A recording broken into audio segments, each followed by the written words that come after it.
Harry's wife, nobody cares about you. People are sick to the back teeth of Harry's wife. They're fed up of seeing her stupid rictus grin face, the supposed miserable hurt look, the pap walk that she engages in. If she had sought the privacy that she said she wanted back in 2020, people would have been content to say, good, get on with it, stay out of our lives.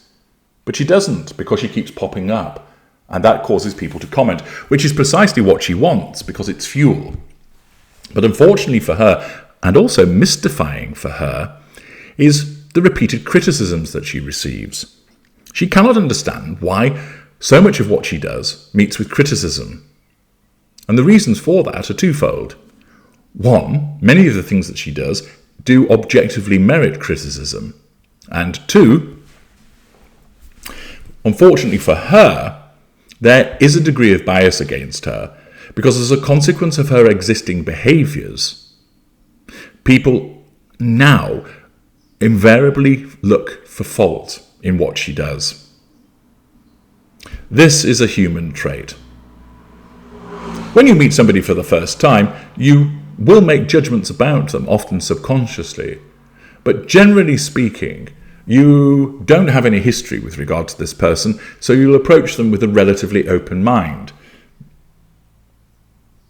However, as you get to know this person and they behave in a particular way, it will then colour your behaviours towards them.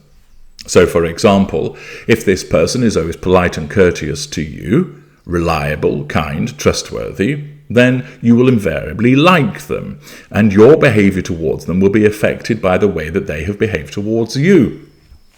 So if they make a mistake, you're more likely to be forgiving. If they need help, you're more likely to provide it to them.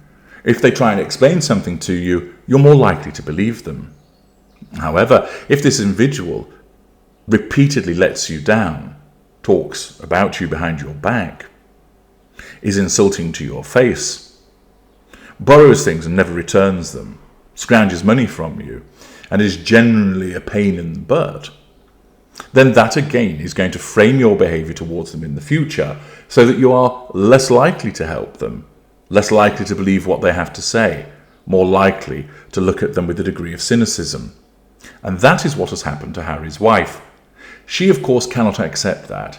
What she must do is instead say, people have always hated me because I'm black, even though, of course, she's always held herself out as being white, and to look at her, you would ostensibly think that she's white, perhaps Hispanic. But she uses the person of colour card as a means of maintaining her victim status in order to nullify those threats to control. What she doesn't understand is that people don't like her, and their views have become tainted towards her based upon the way that she has behaved. So that when she does something, it's viewed with criticism and cynicism simply based upon previous behaviours. She's made a rod for her own back. There might be an instance where she actually hasn't done something and an explanation is provided that this didn't happen. But most people will look at it and think, don't believe you. You've told so many lies before. You've revised history so much. I simply do not believe you. And that is the problem that she has. And now, more and more people are expressing their views and opinions about her, including ESPN analyst Stephen A. Smith, as reported in the Mail Online by Isabel Baldwin, who states, "No one cares about Prince Harry and Harry's wife unless they're insulting their family." ESPN analyst Stephen A. Smith, bizarrely, waded in on the British royal family as he delivered a scathing verdict of Prince Harry and Harry's wife. The pundit is the latest media personality to deliver his opinion on the couple in the wake of their split from Spotify.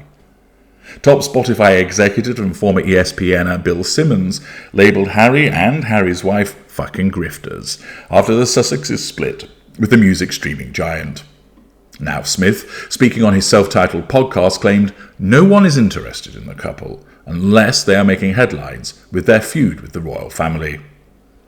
If Prince Harry and the Duchess of Sussex ain't complaining about the royal family, I don't know if anybody cares what they have to say, Smith said on the Stephen A. Smith Show. I'm not trying to dog Harry's wife like she doesn't have any talent or anything like that. She did damn good on the show Suits. I love Suits. Matter of fact, I'm going to watch it again. I love that show. But what I'm saying is, you don't really care what they have to say unless they're insulting their family. So Stephen A. Smith causes Harry's wife to face yet more challenge fuel by pointing out, you've got no real talent other than he praises her acting. But you've nothing interesting to say. You don't do anything of note. You are not an individual who people find intrinsically interesting, but rather the only reason that people pay attention is when she's slating the royal family. This is not what Harry's wife believes that she is. She believes that she is philanthropist extraordinaire, brilliant actress, bananatarian, author, fashion icon. She believes that she's so much more than this. And to describe her in such terms as essentially an empty vessel, in the way that South Park did, with a bit of praise thrown in with regard to her performance on Suits, and that the only reason people listen to her is when she's slating the royal family, is so far against what she believes that she is, although it is the reality of what she is, that it will cause offence to her and amount to challenge fuel. The Duke and Duchess of Sussex produced only one 13-episode series of a podcast for the company, despite signing a $20 million deal 3 years ago. The article then continues to repeat what went on with regard to splitting with Spotify. Smith, who was continuously confused over whether to refer to Harry's wife as the Princess or Duchess of Sussex, went on to play a snippet of Simmons' comments on his own show, noting his former colleague seemed happy they had left Spotify. Hell, you thought I was bad. Bill Simmons went off, Smith said. Now, Bill Simmons is my contemporary, former colleague at ESPN. I like Bill. I respect the hell out of Bill Simmons, ain't no shade here. But Bill Simmons was going off, the Duchess of Sussex along with Prince Harry. Bill Simmons seemed very happy they were gone. Smith, who added that Princess Diana seemed like a very, very nice lady, continued to admit that he had to look up the definition of a grifter, saying he wasn't aware of what it meant. Ladies and gentlemen, I pride myself on having a relatively extensive vocabulary, he said. I never knew what the hell grifters meant, so I had to look it up. A grifter is a con artist, someone who swindles people out of their money through fraud. That is what Bill Simmons called Prince Harry and the Duchess of Sussex, Harry's wife. In all seriousness, he's qualified to say that. I'm not, because I know nothing of them. I know nothing about their Spotify deal. I'm appalled that my daughter can tell me about it, and then I realised, although I wouldn't call them any names and I certainly wouldn't be derogatory or incendiary towards them on a personal level. Smith said, I didn't think Simmons' comments were necessary, but then again, he works at Spotify, not me, so he knows more than I would ever know about that particular situation, which means it came from a personal place. Again, I know nothing, he added. You can't find a human being on this planet less interested in the royal family than me. More problems for Harry's wife, because even though he says he's not interested in the royal family, he points out that he and many others simply don't care about Harry's wife unless she's slating the royal family. Hardly a ringing endorsement. And he also amplifies Bill Simmons' comments about Harry's wife, giving the Mail another opportunity to make reference to them. Difficult times indeed for Harry's wife, because one thing that the narcissist hates more than anything else is to be ignored, for to have nobody care about them. I'm H.G. Tudor. Thank you for listening.